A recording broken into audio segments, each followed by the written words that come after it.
بسم الله الرحمن الرحيم. اللهم صل وسلم عليك يا حبيبي يا رسول الله. ازيكم يا انتوا الجميلة عاملين؟ كل سنة وانتم طيبين. طبعا النهاردة احنا هنصور مع بعض فيديو جديد. الفيديو فيه اختلاف حاجة بسيطة.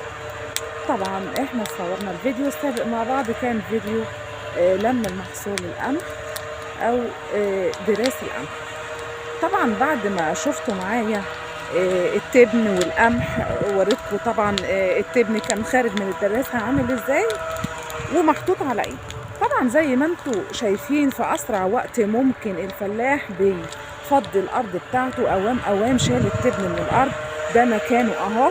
وفي بقى بقايا او بعض التبن اللي موجود في الارض زي ما هتشوفوا معايا دلوقتي حالا.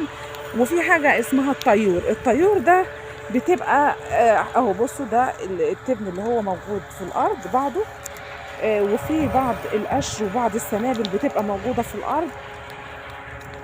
فطبعا الطيور ده بيبقى عبارة عن حاجة ناعمة انعم من التبن نفسه. فبالتالي الفلاح بيشيلها، او الفلاحة تيجي بقى زوجة الفلاح او اولاده او ابنائه يشيلوا الطيور. تعالي يا ماما. طبعا التبن اما بيتباع او الفلاح بيخليه للمواشي، المواشي ما بتاكلش الطيور ده خالص نهائي، لانه هو عبارة عن حاجة ناعمة جدا، فالمواشي ما بتاكلهاش. فبيضطر او الفلاح بيستغلها في ايه؟ تعالى نوريهم الطيور يلا. بيستغلها ايه؟ او الفلاحة عامة بتستغل الطيور ده، لان هي لما تيجي تعمل معجنة او عشة او تيجي تحبك بلاطة زي ما انتوا عارفين عندنا في الارياف وفي الفلاحين الحاجات دي بنستخدمها كتير، او يجوا يعملوا معجنة طين المونة يعني بدل الاسمنت والرمل. بيجيبوا بقى الخلط ده قلت لكم عليه قبل كده. ساعات بيبقى التبن، ساعات بيبقى الروث بتاع الحيوانات او الحمير. فهو ده الطيور، فده بنستخدمه كخلط للحاجات اللي انا اتكلمت عنها. فبنضطر ان احنا نشيله ونحافظ عليه، ولا بيتباع ولا بيتشري ولا المواشي بتاكله. فطبعا زي ما انتم شايفين الفلاح يفضي الارض في اسرع وقت ممكن، يعني هو فضاها في نفس اليوم. ليه؟ لان الجار زرع الذره، ما ينفعش جار يزرع قبل جار. يا الجيران تزرع بحالها في وقت واحد، او يكون ما بينهم فتره بسيطه جدا، فاضطر ان هو يشيل القمح والتبن بسرعة جدا علشان يلحق الفلاح جاره في زراعة الذرة. يعني انتوا شايفين دلوقتي احنا بنلم الطيور، وفي الفلاح اللي هو مأجر الفلاح يزرع له الأرض، بيزرع الذرة، بينقر الذرة. يعني ايه يا ام أسامة؟ يعني انتوا دلوقتي بتلموا الطيور وبتزرعوا الذرة. ايوه، دي زرعة الذرة. هو ماشي. هوريه لكم دلوقتي، هقرب منه. هو بيزرع الذره نقر. طبعا احنا عملنا فيديو زراعه الذره سابق في فيديوهات سابقه قبل كده، ولكن ده جاي مع ده، وكل واحد بيعمل حاجه. هي بتلم الطيور من الارض وتشال التبن والقمح امبارح. يعني هي كلنا بنساعد بعضين. هي عماله تلم اهو زي ما انتم شايفين، وهو بيزرع من الناحيه التانيه.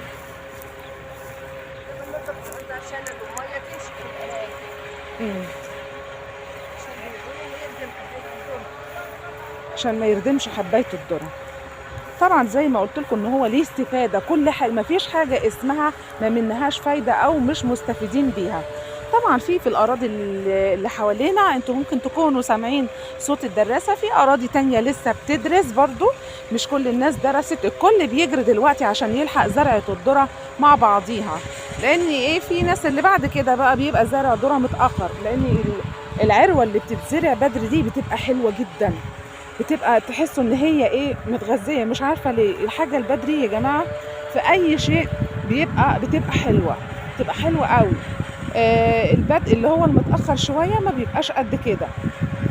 طبعا المحصول لما بيتزرع في ميعاد الزراعه المظبوط بتاعه، كل حاجه فيه بتبقى مظبوطه.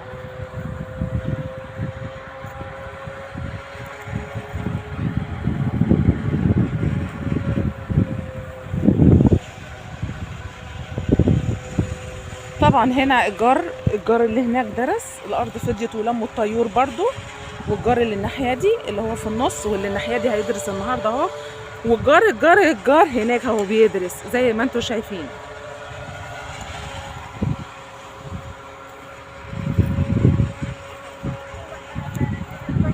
ايه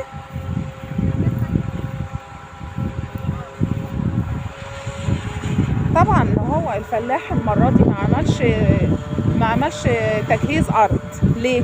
لان هو هيزرع مكان الغله او مكان القمح على طول، الارض جاهزه ومتخططه ومتثبته للزرعه اللي فاتت اللي هي زرعه القمح. المره دي بقى هيزرع على طول، مفيش اي تجهيزات للارض، الارض متخططه لان القمح كان مزروع جور في خطوط زي ما انتم شايفين، والذره برضو بيتزرع جور في خطوط.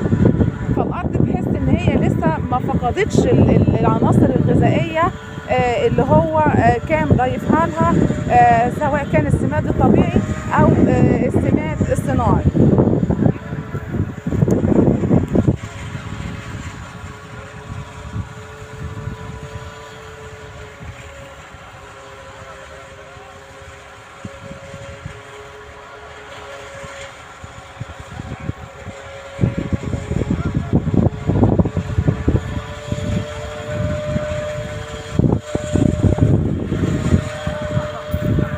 طبعا بنلمها ونحطها في ايه؟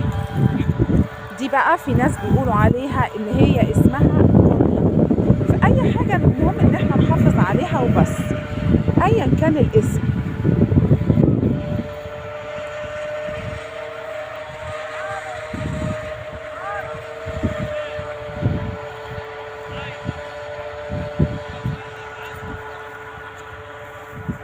طبعا دلوقتي هوريكم الفلاح وهو بينقر الذره او الاجري. طبعا السنه دي احنا ما زرعناهوش، جبنا الاجري علشان نلحق لان مفيش وقت.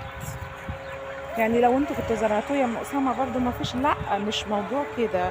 ساعات الفلاح بيبقى موظف او بيبقى ليه شغل تاني فما بيبقاش فاضي، هيعمل ايه؟ يضطر ان هو يجيب حد يزرع الارض بالاجره.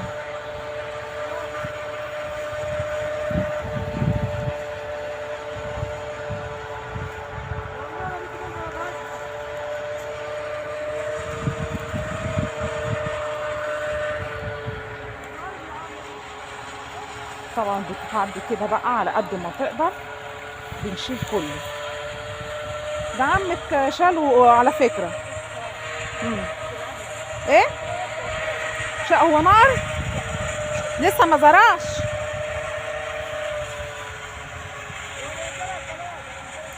ايه؟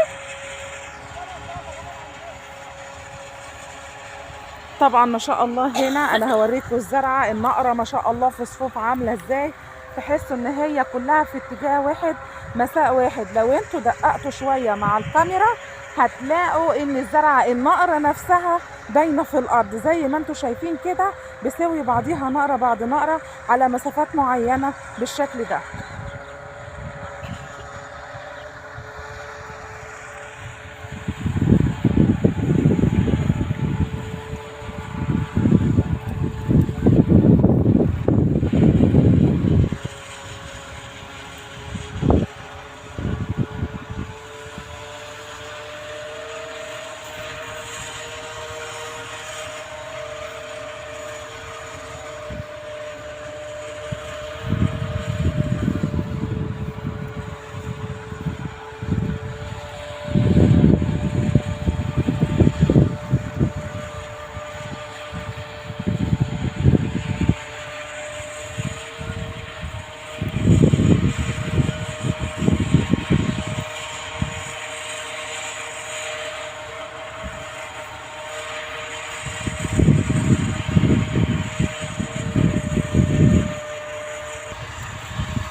طبعا زي ما انتم شايفين معايا زي ما قلت لكم بنلم الطيور وبنزرع الذره في نفس الوقت زراعه نقر.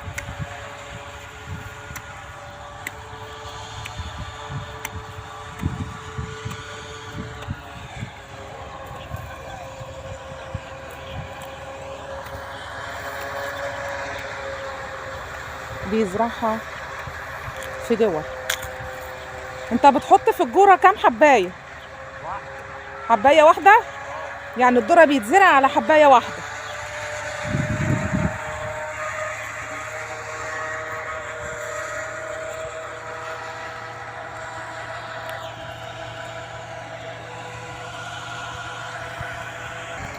طبعا يا جماعه ده كان نهايه الفيديو بتاعنا. يا رب الفيديو ينول اعجابكم. يا ريت ما تنسوناش باللايك والاشتراك. ما تنسوش دعمكم لام اسامه على قناه دربكه ولعبكه مع ام اسامه. والسلام عليكم ورحمه الله وبركاته، ونلتقي في فيديو قادم ان شاء الله.